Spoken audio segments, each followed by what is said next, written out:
சுவாமி சரணம். நாம இன்னைக்கு எந்த கோயிலுக்கு வந்திருக்கோம் அப்படின்னா சுக்கிர பகவான் கோயிலுக்கு வந்திருக்கோம். வெள்ளி கிரகணம். ஸோ இதுவுமே நவகிரக கோயிலில் ஒரு கோயில்.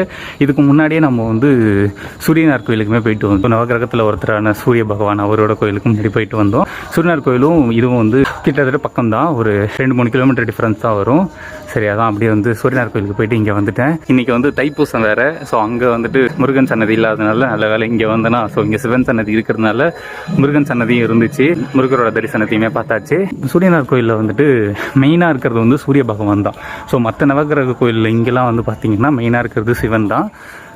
சைடில் தான் ஸோ நவகிரகங்களுக்கு சன்னதி இருக்கும். பட் அந்த கோயிலில் மெயினே சூரியனாருக்கு தான் சன்னதி இருக்கும்.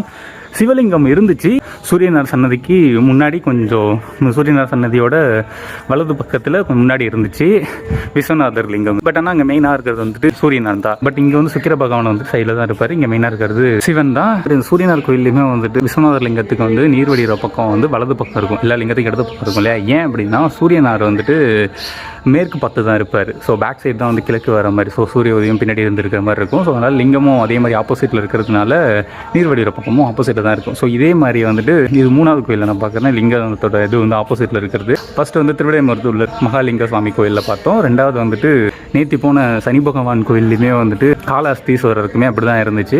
இன்றைக்கி இந்த கோயில்லையும் சூரியனார் கோயிலையும் அப்படி தான் இருக்குது. பட் இங்கே இருக்கிற கோயில் கரெக்டாக தான் இருக்குது. இது கிழக்கு பார்த்த மாதிரி தான் இருக்குது. ஸோ அதனால் இங்கே கரெக்டாக இருக்குது. இங்கே இருக்கிற சிவலிங்கத்தோட பேர் தான் அக்னீஸ்வரர். ஸோ அதனால அக்னீஸ்வரர் கோயில்னு சொல்கிறாங்க. ஆக்சுவலாக சுக்கிரனுக்கு ஈஸ்வர பட்டம் கிடையாது.